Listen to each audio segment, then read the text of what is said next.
This is the Situation Room, the only way to start your day. Stop with him, because if you don't, then I think you're going to have to cut him some slack. Yeah. And I think if it's systemic and it has existed like that for a very long time, then there is fixing that needs to be there. And if we are the ones who say the buck stops with the individual who's there, yet we are the ones who are putting him there, do we ever sit down and agree on what must be done to fix the system? You know, because every other time we'll say, Shine is not working, like you say, education is not working, competition is not getting here, corruption is a problem, wastage continues, overtaxation is there. If the problem is the system must be fixed. Individuals that we vote in, do they have a direct express orders from 55 million of us that the system needs to be fixed, and we tax you, we task you, not Both. tax you, where we tax you and task you to go fix the system. Yeah. You know, because if we never have these conversations, then the individuals who get there will never see the need of fixing the system. Because remember, once you get in, the system favors the person who's in that office. Nobody ever wants to change something that removes meat from their mouth. Very true. So then are people excused then by saying that the tone is set from the top? All these things that we like to say, the tone is set from the top, the fish rots from the head, the buck stops with you, all of those things that we say.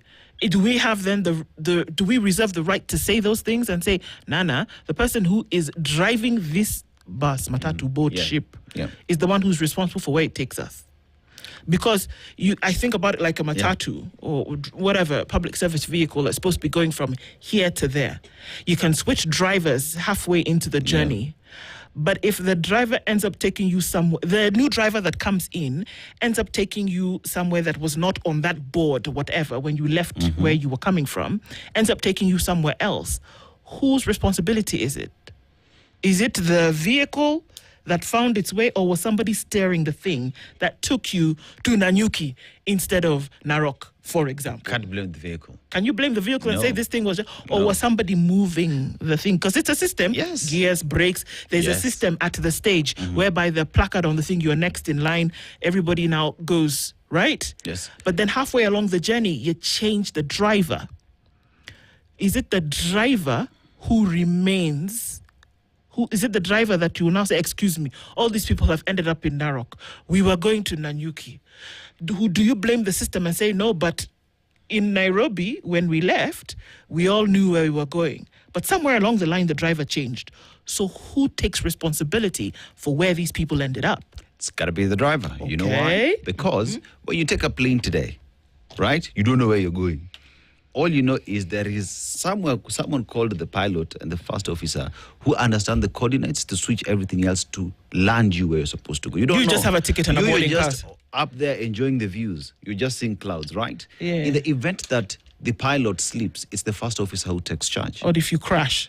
Okay, there's that too. God forbid. Right? So at the end of the day, you trust that the pilot will land you at your destination. If they decide to change the coordinates and take you to another station, it is because they have made that decision to take you there.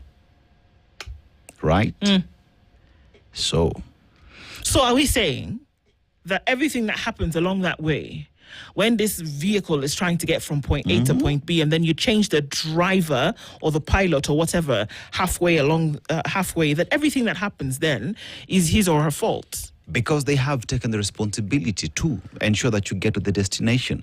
They swore to land you on that airport. They promised you they will take you there. Yeah, they said, ladies and gentlemen, welcome on board. This is the captain, Nani Exactly. speaking, and we're going to on this blah, blah. Thank you, because they have given you the promise and you trusted them to take you there, right?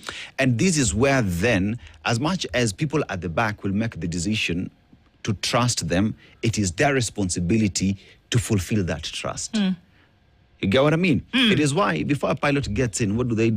They do the safety checks. Yes, they do. The landing gear as well. Then they come back and tell you that all the people have done the safety checks and we're now ready for takeoff. And blah, they sign blah. on a book. Cross-check. Because then they've checked on the system to say everything that will enable me fulfill your promise is okay. His responsibility is to land you.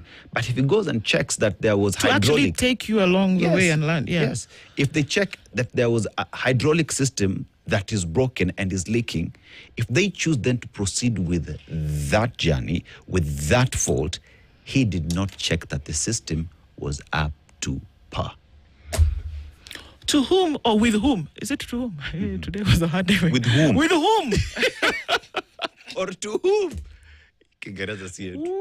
With whom does the responsibility lie when we're talking about all of this? Because we've shouted this in the last few weeks. But then, see, the president, His Excellency, said the other day that I took the decision. Yep. I allowed. I did. See, then he's now taking the responsibility that everybody's been throwing at him all this time and saying the buck stops with you. When we see things going all right, it is you. It is you. So we're asking the question this morning as we speak to dear Mr. President that yes, we agree the buck stops with you, or does it not?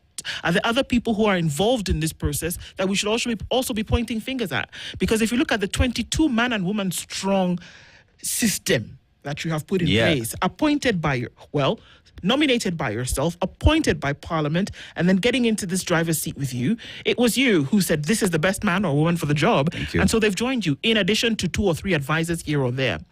And you said that these are the people who are going to be able to do that. So when things go wrong in health, education, road network, the economy, boom, fires in school, I don't know, Ebola, water not flowing, infrastructure problem, corruption issues, insecurity, problems with the neighbors, extrajudicial killings and disappearances, knock, knock, good morning, the Standard. I don't know, we say all these things at the same time. Who do we point to? Who do we ask? Excuse me, who's driving this thing? And can we get off? That's the question. And we're saying, is it the person who's driving the thing that we're going to be asking the questions, or is it somebody else that we should be asking? And that's the question that we're asking you. We're going to take a couple of your comments in a bit, and maybe we'll take a few phone calls if we have enough time for it. But just in case, that number is 0732142650 or 0732142653. To hear from you this morning, are we fair in saying, because it's a lot, isn't it? I think about it and I say, wow, man, me, I'm the president of my house. My house. And sometimes I feel like I'm going mad. Now, somebody's the president of, even say, the area, like the chief. And there's so many things, so many balls up in the air. Then you think, wow. Then you think, okay, somebody's the president of the constituency or the county. Then you say, wala la la la. Now you put all of those things together, plus then somebody's the president of the country, managing the things that are happening inside there, plus managing relationships that are happening regionally, continentally, globally, having to have a say. Then you must even travel. See, it's enough to make man mad. Then I think, wow, that's a lot. So is it fair that you put all of that responsibility on one person? Then somebody says, see, you asked for it. You asked for it. You said that you can do it. Yeah. So then if something goes wrong, you take responsibility. We reserve the right of placing the responsibility on your shoulders. Because remember, the system we're talking about here, let's take presidency, for example. He's up there, right? And everybody else, the 22-man, woman cabinet that he puts in place, is the system we're talking about. There are those who are the landing gears. There are those who are the yoke. There are those who are the kebi, there are those who are the toilet where people go to use. Everything in there makes that plane move. That means if a yoke does not work, right, it is the responsibility of that captain to say, the yoke is not working. I'm unable to move. We have to fix it. That means the yoke I'm talking about is, if healthcare is not working, you look at the yoke that is not making that healthcare work, and you have to replace it or deal with it or to repair it for that healthcare to work.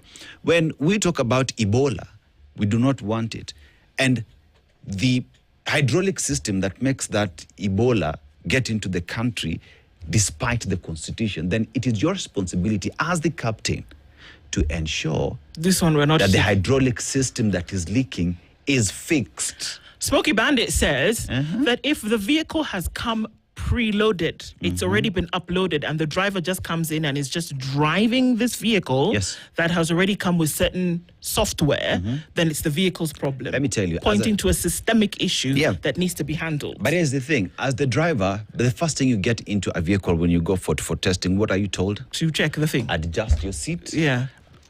Belt on, look at Check your your rear side view mirrors, mirror, right? side mirror, Ensure yeah. you have fuel that is full, ensure that you do not have a check engine, and ensure that the vehicle basically is safe. That means you have knowledge of what it is you're driving. If it is a software problem, you Unaweza must kataa. be conversant with the software that works for you to say, this software does not work for me, therefore I'm unable to drive this vehicle.